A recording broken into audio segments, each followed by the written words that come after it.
like I said, Angus Taylor today gave a good speech to the Centre for Independent Studies on his economic agenda. Smaller government, lower energy prices, less red tape, more freedom. I thought it was good. I mean, obviously, so early, hard proposals, but it sounded very good. But I have to underline then how significant it was that someone in the Liberal Party, in my opinion, meanwhile leaked Susan Lee's immigration policy proposal to the media and overwhelmed that speech. Leaked this plan drawn up under the former leader to restrict immigration from 13 countries where Muslim terrorists either ran the whole country or parts of it. Now, as suggested to me, as I said before, that some Conservative Liberal politicians have doubts just how hard Angus Taylor would go to stop unfriendly immigrants coming here. On the other hand, I now see complaints in the media from two of these Liberals, Paul Scar, who actually was the immigration spokesman for the Liberals under Susan Lee. I never saw this. I didn't endorse it. And he's a moderate. And even John O'Duniam, who's Home Affairs, he's, oh, look, I don't know, I never saw it, blah, blah. And he's actually a Conservative, so I don't know, was it Susan Lee, or someone close to her, suggesting how tough she would be in contrast? I don't know.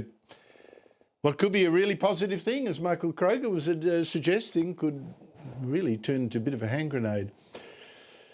Anyway, joining me is the panel. Lisa Goddard, former foreign correspondent and founder of Adoni Media, and Sky News host Danica Di Giorgio. Lisa Goddard has already gone a bit messy, this leak of the immigration policy. What was that all about? Yeah, you're certainly right there, Andrew. Look, I look at it two ways. First of all, when I first saw it, I thought perhaps this is a leak from Angus Taylor's camp to try to set him up so he can push this conversation out around immigration. Then you find out it's a leak supposedly from Susan Lee's camp. Now, I would think they thought they were being very smart. It was some sort of strategic masterstroke that you could then wedge Angus Taylor just as he's out there trying to reset the framework and reset a new narrative. However, when you look at this, I think Taylor can use this to his advantage because what he has right now in Australia, and you just mentioned the headlines and the disunity within the party of, hey, I had nothing to do with that. He has a live focus group now to see what the reaction is to this hardline immigration policy. You've got over half of Australians who are saying in a survey that they think immigration is too high. It's one of the hot issues. They put it behind health, cost of living, immigration. Most Australians want this discussed. I think the right have been very scared about pushing it too hard. Susan Lee may have very well opened up a window for Taylor to put this out there, see what the public opinion is, and if he's smart, set some leadership around this and actually use it to his advantage.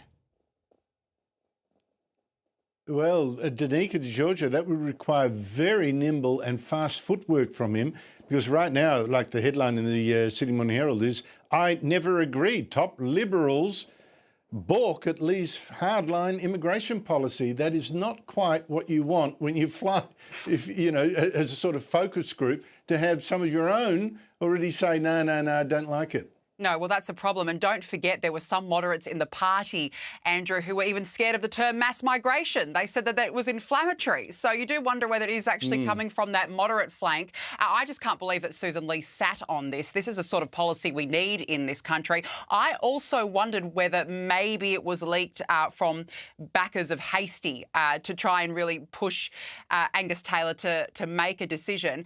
But I think that he's got to own this. I think he has to act on it now because he came out yesterday saying, well, we're not going to release a discriminatory immigration policy. Well, the problem is, and that's been the case for successive governments, but the problem is, Andrew, is that Australia has changed. The face of Australia has changed. We just had our largest terror attack on home soil. There have been other attacks in recent years. You've got flags of terror groups being flown. Anti-Semitism is running rife.